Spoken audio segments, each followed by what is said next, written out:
Hello students, today's topic is D block elements and today we will discuss some important properties of D block elements. So first the question is, what are D block elements? So D block elements are those elements in which last electron also called differentiating electron. So last electron enters in D subshell of penalty made shell, that is the elements in which last electron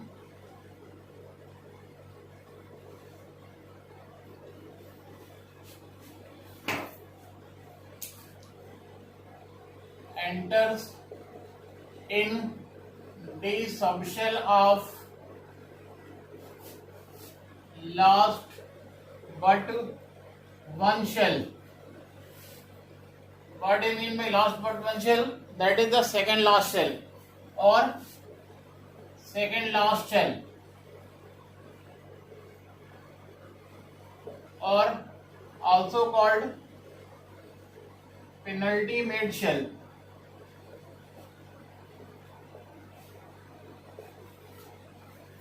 So D block elements are those elements in which last electron enters in D subshell of last but one shell, or can say second last shell. Second last shell is also called penalty made shell. So what is the meaning of last but one shell? Why this type of electronic of distribution of electron? So you can check with the help of electronic configuration of any D block element. Suppose that I am writing the electronic configuration of iron. The atomic number of iron is 26 and its electronic configuration is 1s2, 2s2, 2p6, 3s2, 3p6, 4s2 and 3d6. So this is 26. The last shell is fourth. But last electron is entering in D subshell of third shell, that is last but one shell. So it is always there for D block elements. The last electron will always enter in the D subshell of last but one shell. Suppose that last shell is fourth, then the D field will be 3D. Suppose that last shell is fifth, then the D field will be 4D. It is for 6th period 5D and so on, maximum 6D. That is the elements which are known. In that case maximum is 6D. That is there are 4D series, 3D series, 4D series, 5D series and 6D series. So 6D series, so in which last electron is 7th, last shell is 7th period, 7th shell, and last electron will enter in D subshell of 6th shell. So this is the meaning of last but one shell.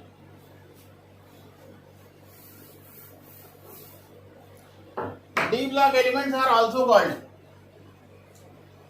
transition elements. So why these elements are called transition elements? So there are so many definitions about transition elements. There are 2-3 types of definitions. What type of elements are called transition elements? So first I should locate the position of D block element in the periodic table. Suppose that I am discussing the fourth period. You know, every period is started with a new shell. Fourth period, that is fourth shell. So that is a first will be 3D.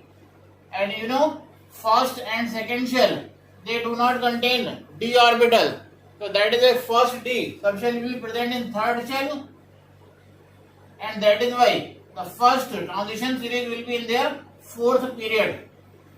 For the first D block element will be found in fourth period. So there are elements potassium, calcium, scandium, titanium, vanadium, chromium, Mn, CO, Ni, Cu, Zn, gallium, germanium, arsenic, selenium, bromine, and krypton. These are the 18 elements of fourth period. These two elements are S block elements, and these 6 elements are P block elements, and 10 vertical columns. So these are D block elements. Why 10 vertical column? Because you know D subshell contains 5 orbitals, and each orbital contains 2 electrons. So that is why 10 electrons will be there in D subshell. So that is why there will be 10 subsequent groups to express D subshell. Clear?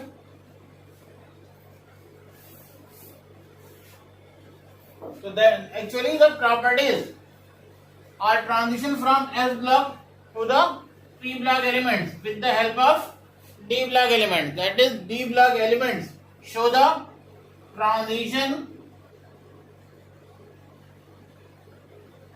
in properties from S block elements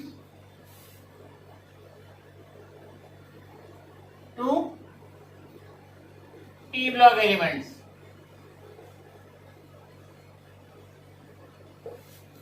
That is, some statement is like there, since D block elements are present between S and P block elements, since D block elements are present between S and P block elements, and they show the transition in properties from S block to the P block. So that is why these elements are called transition element. This is one of the definition. Clear?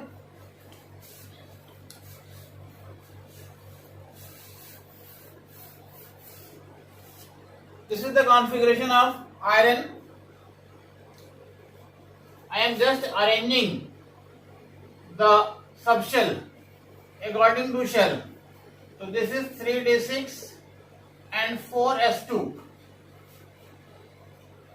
In first shell there are 2 electrons, in second shell there are 8 electrons, in third shell there are 14 electrons, and in last shell there are 2 electrons. So you know that there should be 18 electrons in third shell, and for a stable configuration it should be 8 electrons in the valence shell, but these elements have last 2 shells incomplete.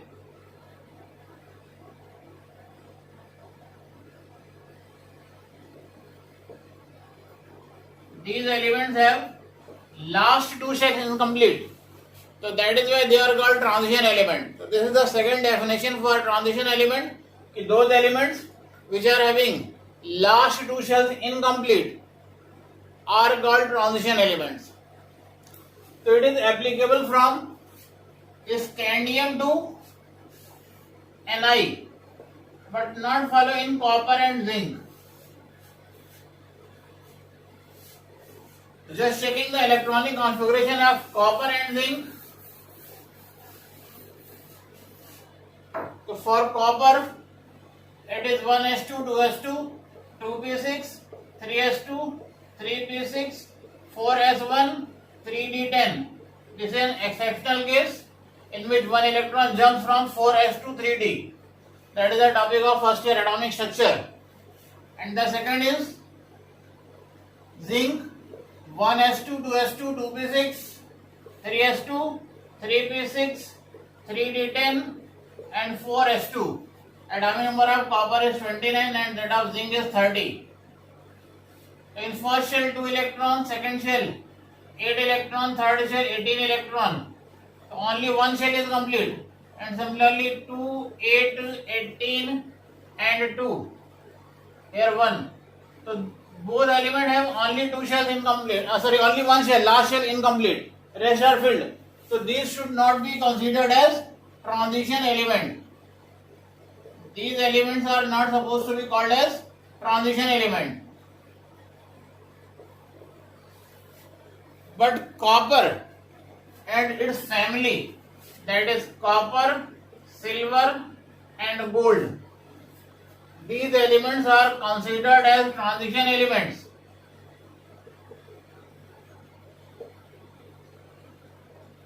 While the elements of zinc family, that is zinc, cadmium and mercury, these elements are not considered as transition elements. Then what is the criteria to classify an element as a transition element? So now I am telling you the final definition of transition element, which is the most acceptable definition.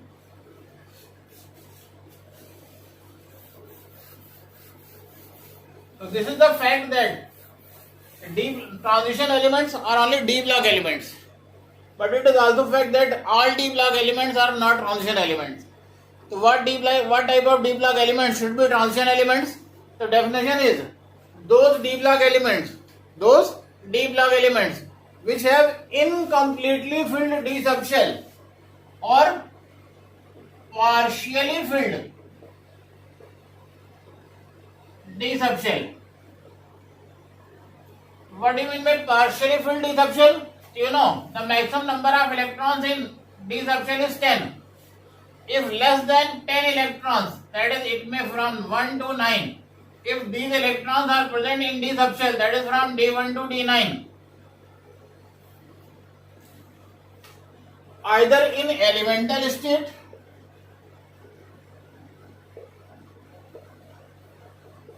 or any of the common oxidation state.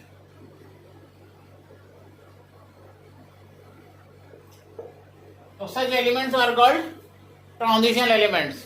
Just repeating it, all the elements, all d block elements which have partially filled d subshell in elemental state or any of the common oxidation state, so those elements are called transition elements.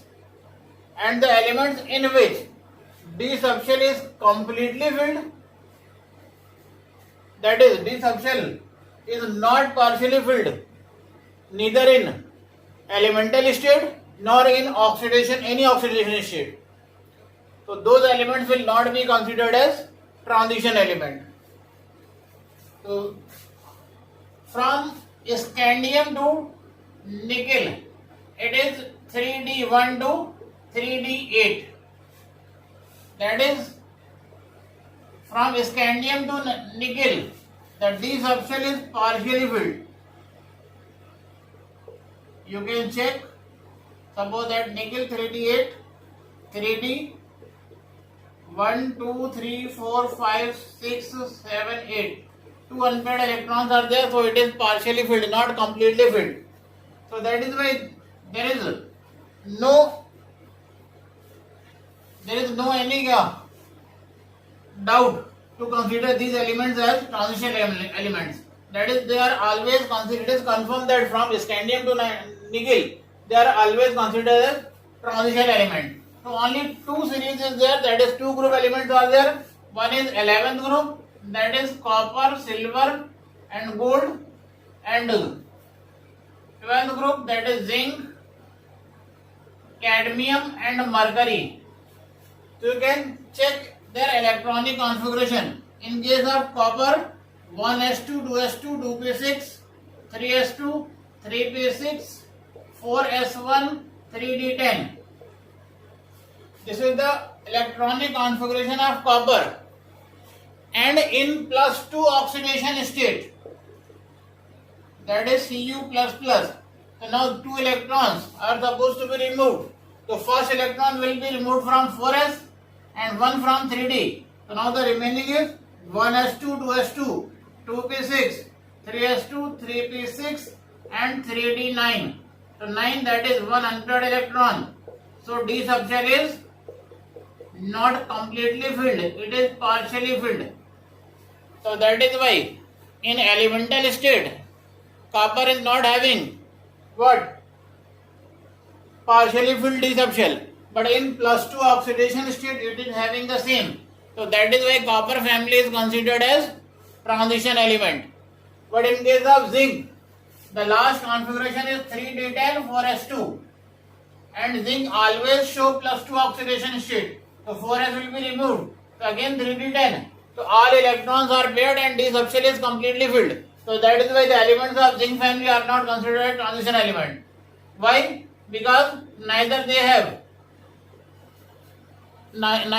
partially filled electrons in elemental state nor in any of the oxidation state. Actually, they only show +2 oxidation state. Except mercury. Mercury can also show +1 and +2 both. But +1 and +2, these electrons, these charges are come due to the participation of 4s electrons, 6s electron. In case of mercury, the last configuration is 5d10 6s2. So in Hg plus it is 6s1 and Hg plus plus it is 6s2. Sorry, 6s0. So D subshell is completely filled now. There is no change in the electron in D subshell. So that is why these elements will never be considered as transition element, as they never show more than +2 oxidation state. Clear? So these are transition elements.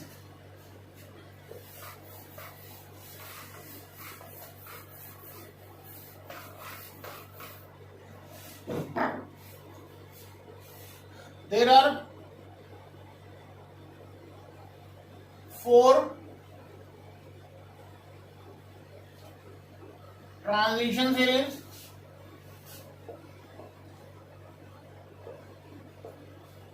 First is 3D series.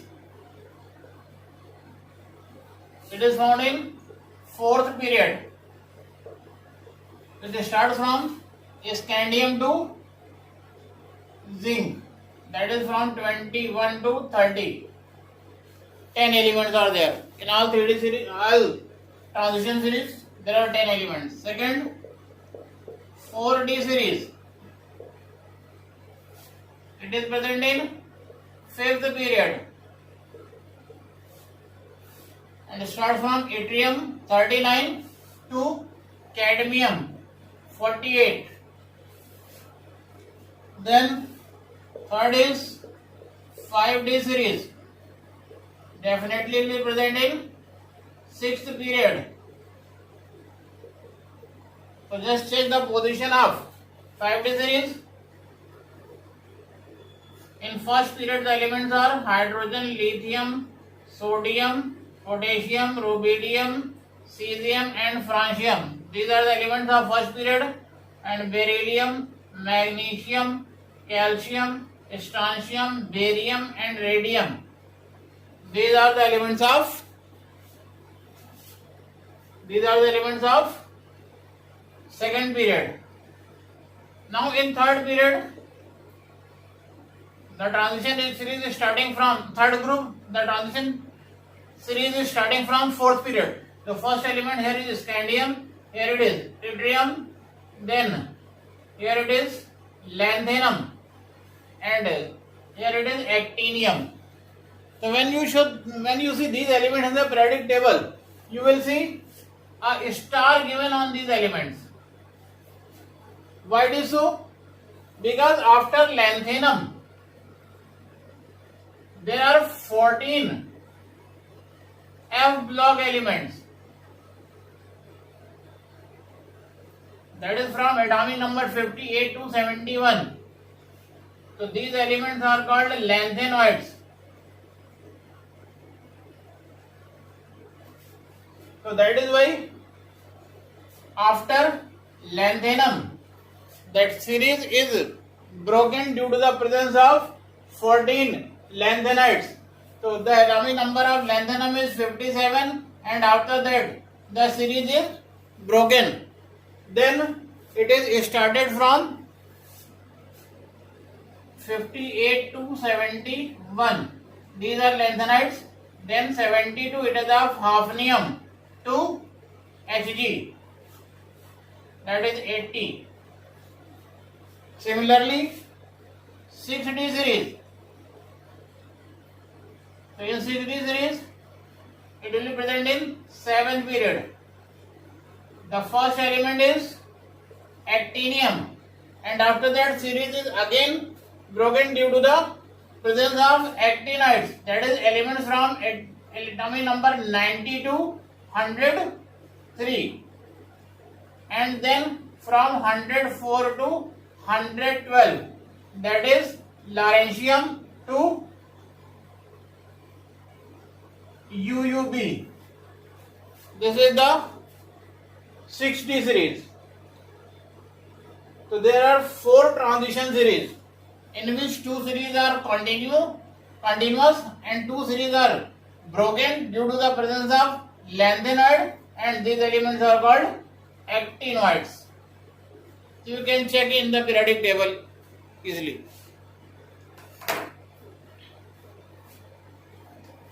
Clear? Just rubbing it.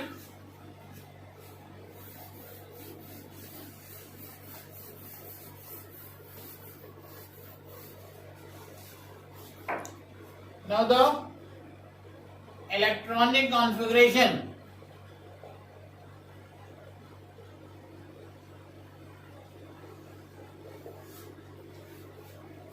So these elements have NS0 to 2, N-1, D 1 to 10 type electronic configuration.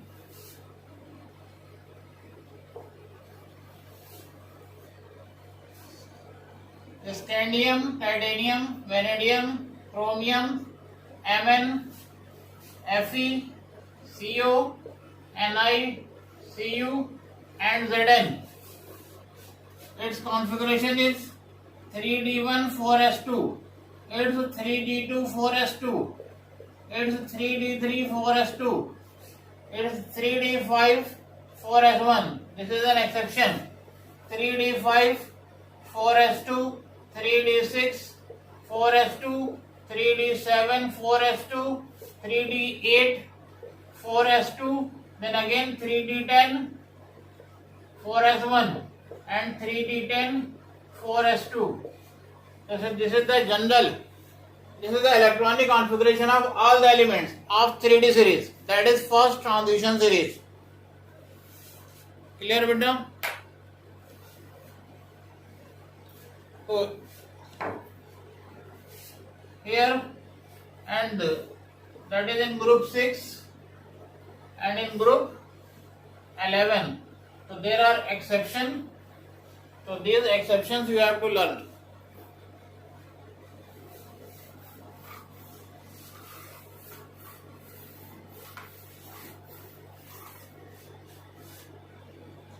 Next property is atomic radii, atomic and ionic radii. The general trend is atomic radii decreases from left to right in a period. This is the general trend you have studied last year in the chapter periodic table. So in left S block elements are present, in right P block elements are present, and between them D block elements are present. So the atomic radii of these elements are smaller than S block elements,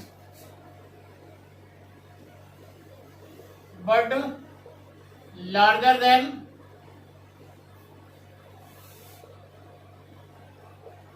P block elements.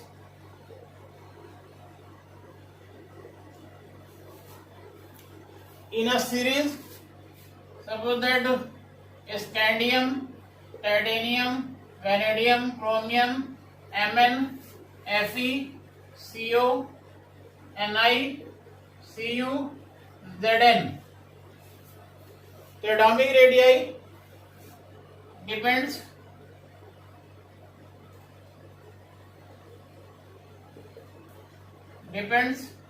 on 2 factors. First is effective nuclear charge.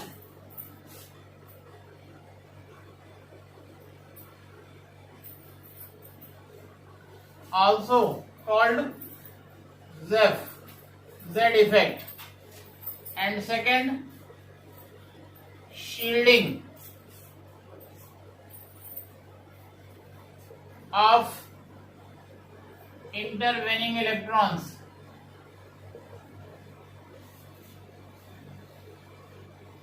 And the order of shielding is maximum shielding is provided by s electrons, and this is the decreasing order of shielding, that is least shielding is offered by f electrons. Clear? So when we start the first transition series, the first configuration is D1, D2, D3. So when d electrons are started to fill,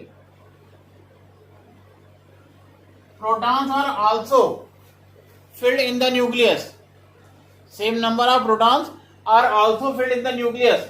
That is why in starting the effective nuclear charge increases. Suppose that this is third 3d and this is 4s. 4s 2 electrons are filled. This is 3d and in 3d1 21 proton, 3d2 22 proton, 3d3 23 proton.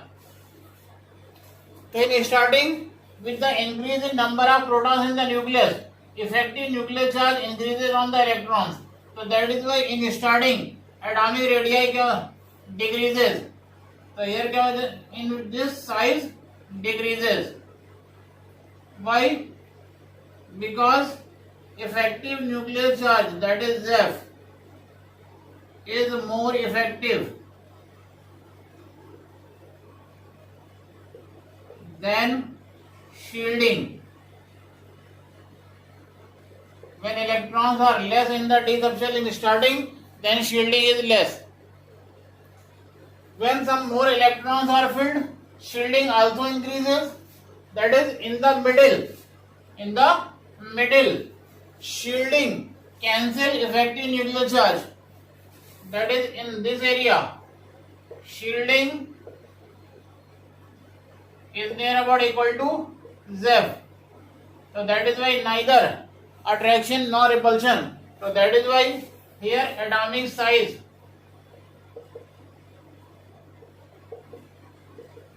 is constant, almost constant.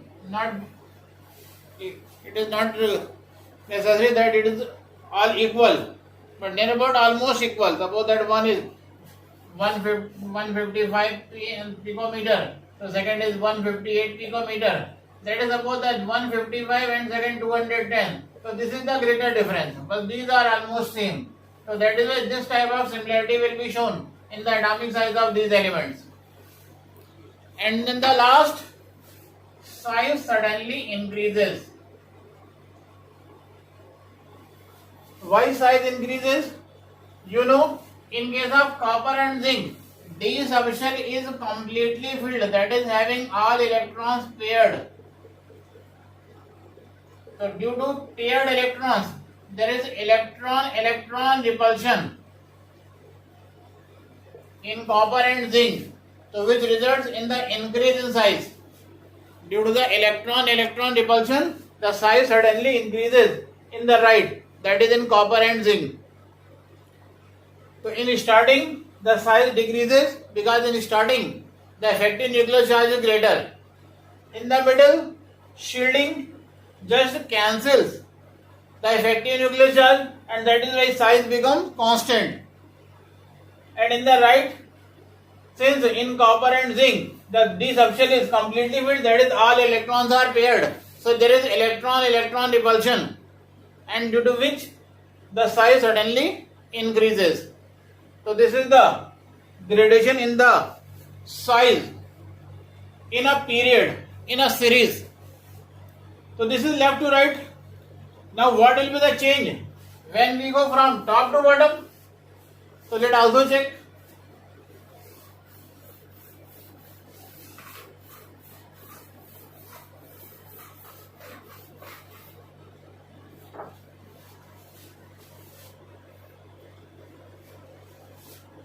scandium, titanium, yttrium, zirconium, lanthanum and hafnium. Here 14 F block elements are also present between lanthanum and hafnium. This is 3D series, 4D series and 5D series.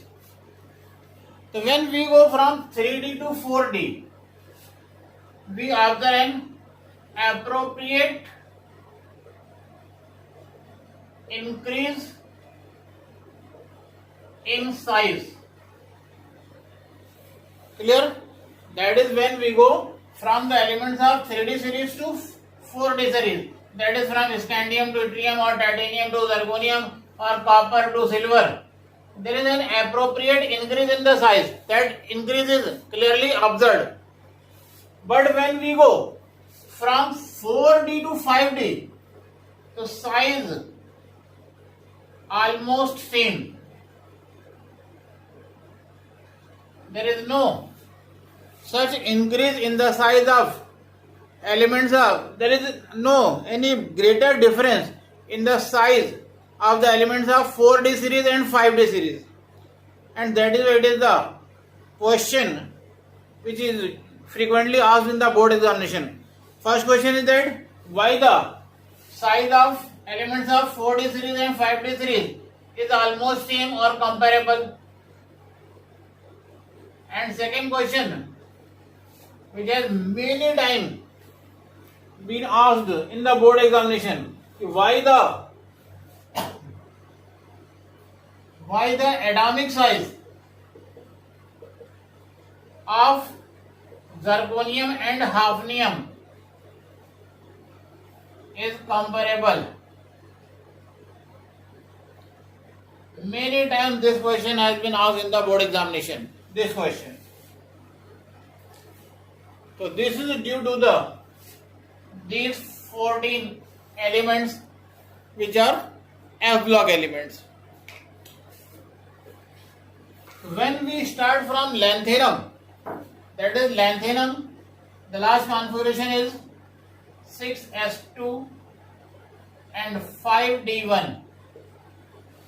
This is the electronic configuration of lanthanum, and after that start 4f1, 4f2, 4f3, 4f4, 4f5, 4f6, that is up to 4f14. That is 14 new elements are filled between lanthanum and hafnium,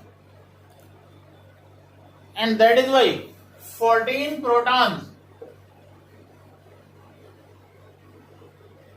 are also filled in the nucleus. 14 extra protons are filled between lanthanum and hafnium, which results in great increase in nuclear charge. As a result, nuclear charge is suddenly increases on the electrons of last shell and they come closer to the nucleus. This is called poor shielding of F electrons.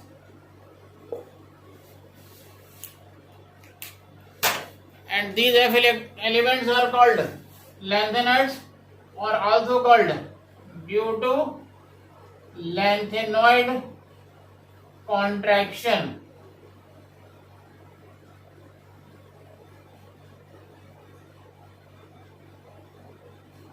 So due to these 14 elements, the effective nuclear charge suddenly increases on the electrons of last shell. So this increase in effective nuclear charge is due to these lanthanides, and as a result the size of atom contracts. So that is why this is called lanthanoid contraction.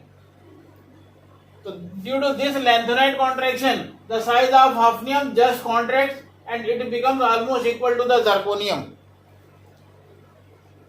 Clear? So just to see that lanthanoid contraction will be observed zirconium, hafnium and onwards elements. It will not be observed in yttrium and lanthanum. Why it is so? Because F block elements are filled after lanthanum, not before lanthanum. So there is no lanthanoid contraction in case of lanthanum. It will start from hafnium and will continue in the rest elements of the group of the period. Sorry. That is this will observe also there in silver and gold. This will also observe in cadmium and mercury. That is the size of silver and gold will be equal. The size of cadmium and mercury will be equal. So this is due to lanthanoid contraction. So it will not found in third group, but from fourth group it will start and continue up to group 12. That is from zirconium to cadmium, hafnium to mercury.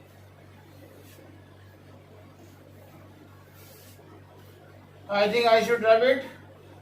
If anyone need to write something, just take a screenshot of this.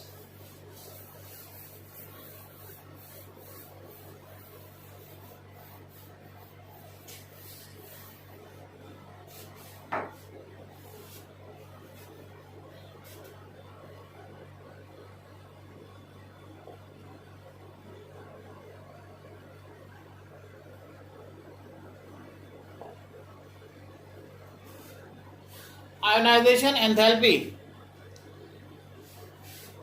Ionization enthalpy. What is ionization enthalpy? The amount of energy required to remove one electron from the valence shell of an isolated gaseous atom is called ionization enthalpy. It increases from left to right. That is a general trend. So, their ionization enthalpies are less than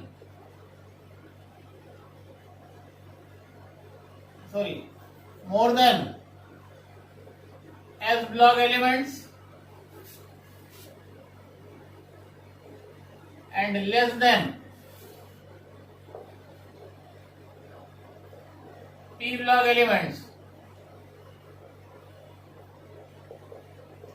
What is the change when we go from left to right, and what would be the change when we go from top to bottom? That is what will be the change in ionization enthalpy in a particular transition series from left to right and in a group from top to bottom. So first I am considering from top to bottom. Suppose that Cu, Ag and Au.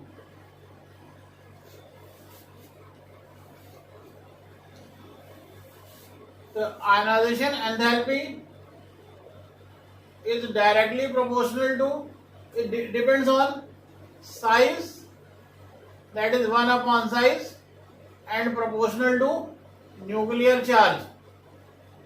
Greater nuclear charge,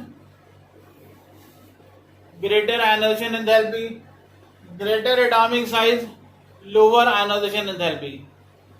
So when we go from copper to silver, the atomic size increases, so ionization enthalpy decreases. But when we go from silver to gold, the size becomes constant.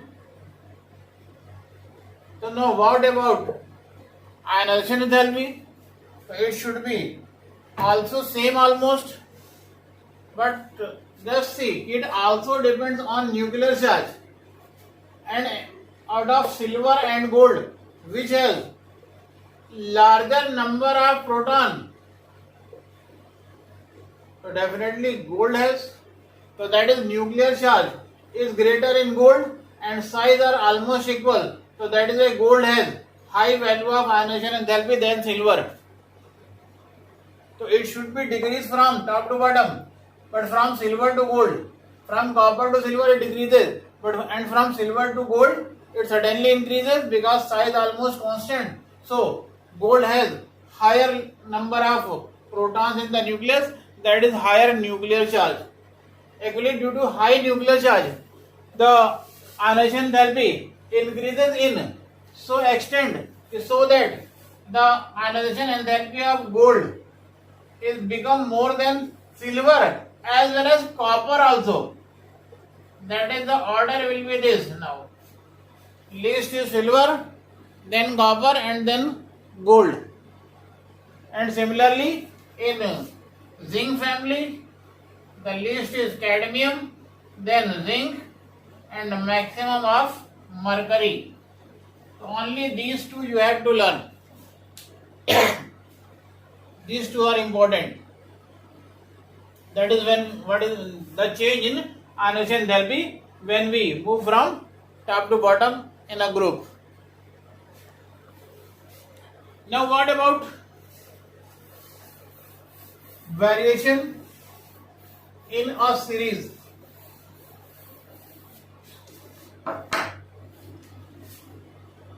In a series,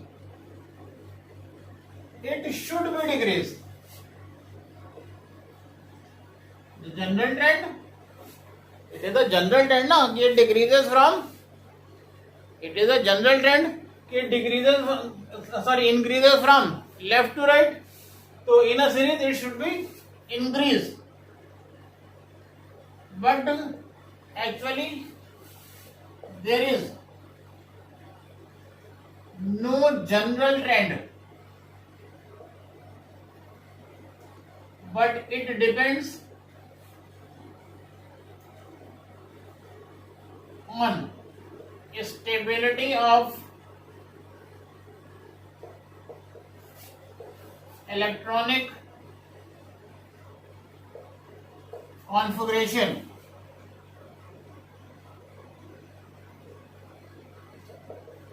of elements. Suppose that in case discussing some points, first ionization enthalpy of Mn, zinc, Cr, copper. So first ionization enthalpy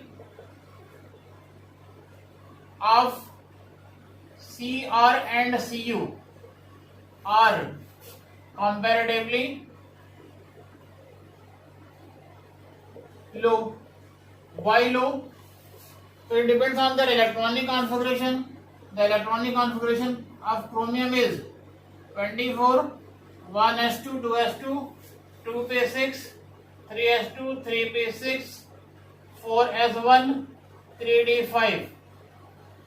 So if it lose one electron, then it will require a stable half-filled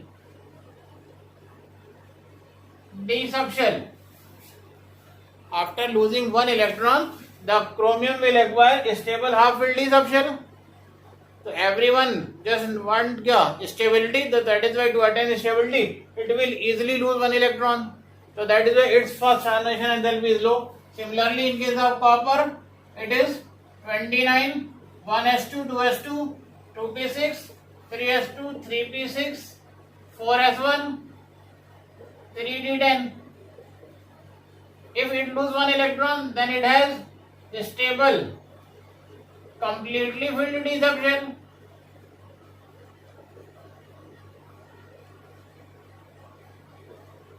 So that is it. Also lose one electron to attain stability. So that is why these two have lower value. First ionization enthalpy of Mn and zinc are high. So zinc has highest value. Zinc has highest value. The electronic configuration of Mn 25. Last is, I am just writing last, 3d5, 4s2, and for zinc 30, last is 3d10, 4s2. So both have a stable configuration. That is, d subshell is half filled and 4 is full filled, 4s.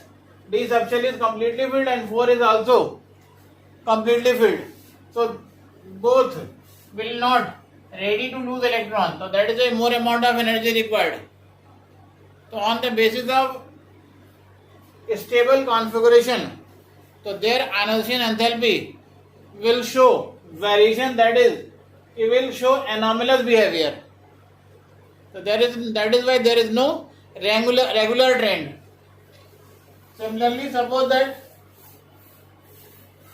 if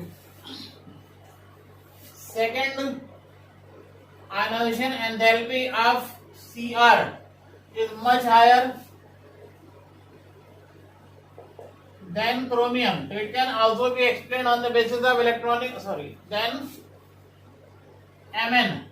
It can also be explained on the basis of electronic configuration of chromium and Mn. Cr 24 1s2 2s2 2p6 3s2 3p6 4s1 and 3d5. Mn 25 1s2 2s2 2p6 3s2 3p6 4s2 and 3d5. So this is the electronic configuration of Cr and Mn. After removal of one electron, it will become plus and plus. So that is why 4s will be finished, and here it contains one electron. So now chromium has become stable, that is half filled. But if Mn will lose one electron, then it will become also half filled. So that is why chromium will oppose to remove one electron, because after removal of one more electron, it will become unstable. So that is why chromium will oppose greatly. So that is why more amount of energy is required. While Mn remove one electron easily to attain +2 oxidation state, because after losing 2 electrons, it will get stable configuration. So that is why second ionization enthalpy of manganese is comparatively lower and chromium is higher. Clear? Similarly, you can also explain why third ionization enthalpy of Fe is more than Mn.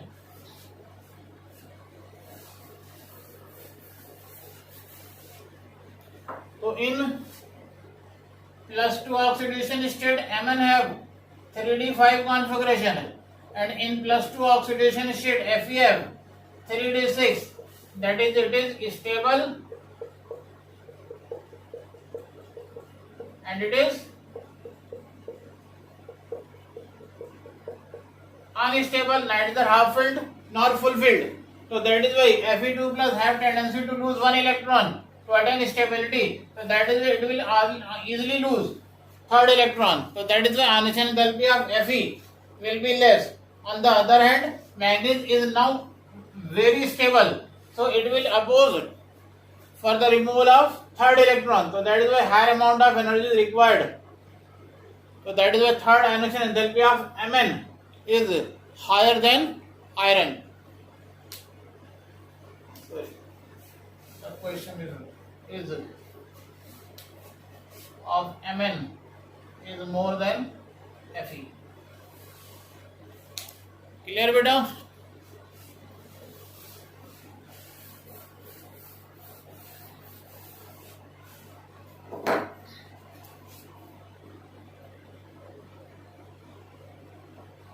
Metallic properties.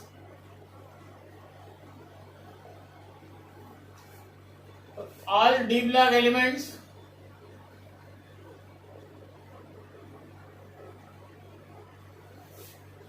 are metals. All D block elements are metals. They are hard,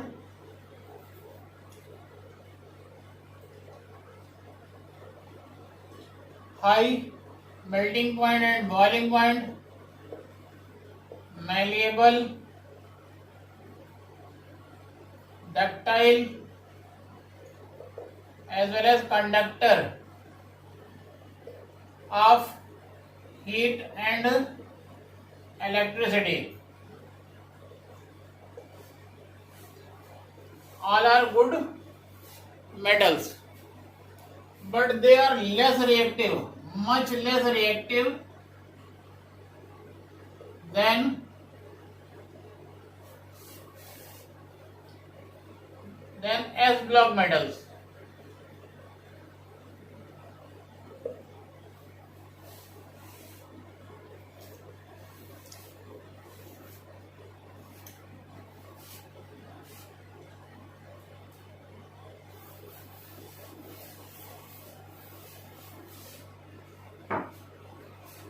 Melting point of the metals, of the elements, first increases from left to right. Melting point of elements increases from left to right in starting. Why it is so? Because in starting the only one electron is there, after that 2 electron, after that 3 electron. More number of unpaired electrons, more number of unpaired electrons, more stronger metallic bonding. So in starting, metallic bonding is very high. Why it is so? Because they have more number of unpaired electrons. So that is why it just what increases in starting, and after that decrease. Why after that decrease? Because pairing occurs. So due to pairing, unpaired electrons decreases. So also the extent of metallic bonding. But there is an anomalous behavior. Suppose that scandium, titanium, vanadium, chromium, Mn. So Mn have 5 unpaired electrons. So its melting point should be maximum. But it has least melting point. And why this exceptional case is most of the time also asked in the examination. Why Mn, the melting point of manganese, is comparatively low, though it is having 5 unpaired electrons. So actually due to having 5 unpaired electrons, so D5, that is if all 5 unpaired electrons are present, D5, then it is very stable configuration. So due to stable configuration, does not participate in metallic bonding. So manganese, due to having stable half-filled D5 configuration, does not participate in metallic bonding in greater extent. So less metallic bonding, that is why less melting point. This is the metallic character of transition elements or D block elements. Next is oxidation state.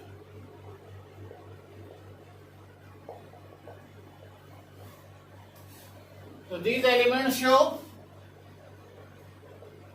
variable oxidation state. These elements show variable oxidation state. What do you mean by variable oxidation state? That is more than one type of oxidation state. If shown, then it is called variable oxidation state. जैसे iron shows Fe2 plus and Fe3 plus. Copper shows plus and plus 2. So these are called the variable oxidation state. So why these elements show variable oxidation state? So because they have last configuration NS2 and N-1, D1 to 10. The energy level of N-1D and NS, the energy level of N-1D and NS is almost comparable. So that is why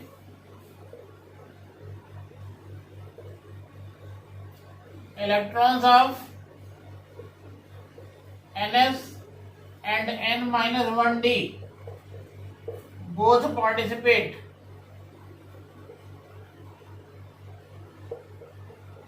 in chemical bonding when only Ns participate, then oxidation state is some other, and when N minus 1D also participate, then there is some increase in the oxidation state. Clear? Just we check. Yes, suppose that scandium. So the general oxidation state of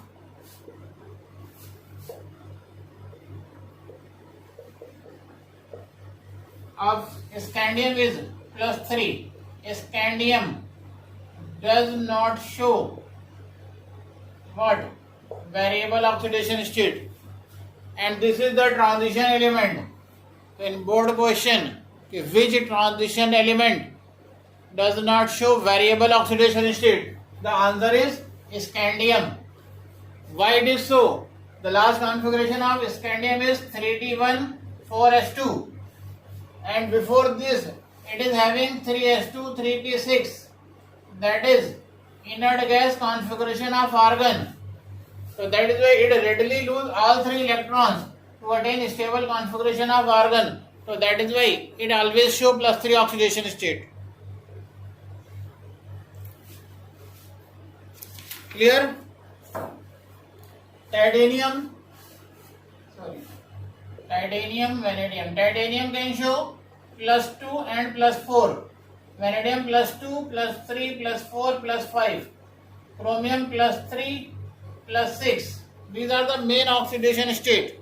Though chromium also show +2, +4, but main these two oxidation state of chromium. Mn +2, +4, +5, +6, +7. All type of oxidation state can be shown by manganese. So manganese is the element we show the largest range of oxidation state is shown by manganese. A question is why? Why manganese show largest range of oxidation state? The answer is because it is having 2 electrons in 4s and 5 unpaired electron in 3d. So these all electrons can participate in oxidation state. So that is why the highest oxidation state of manganese is +7. 5 due to these 5 unpaired electrons and 2 due to these 4s electrons. So that is why highest oxidation state can be shown by manganese. And how much? It is +7. Clear? In board examination, question has been asked to write the formula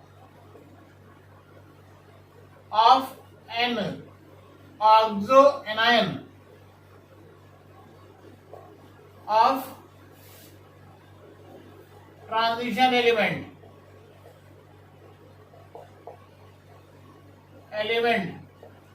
in which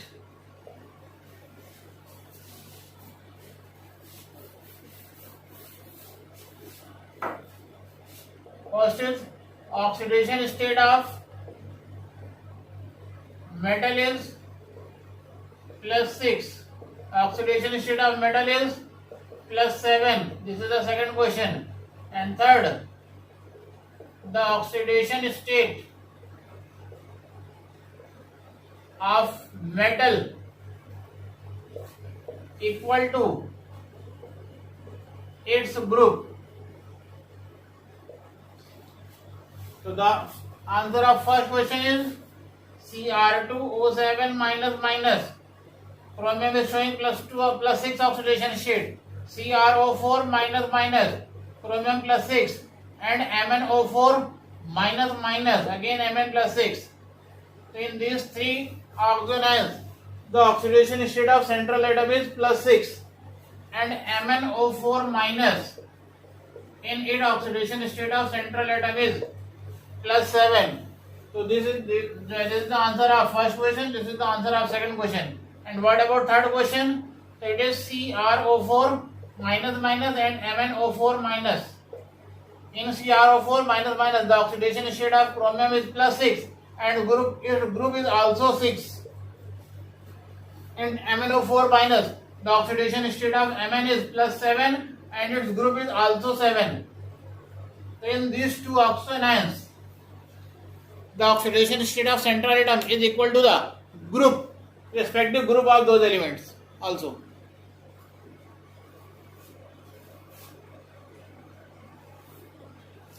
If anything you want to note, just take it a screenshot.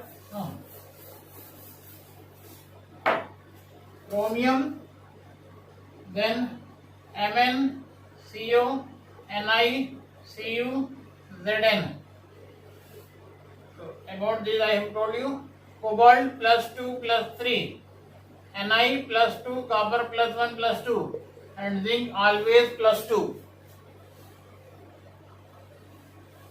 Ni in some cases +4 also can be shown by Ni, but it is unstable. A stable oxidation state of nickel is +2. So for this lecture, here I am concluding. I hope these topics are clear to you.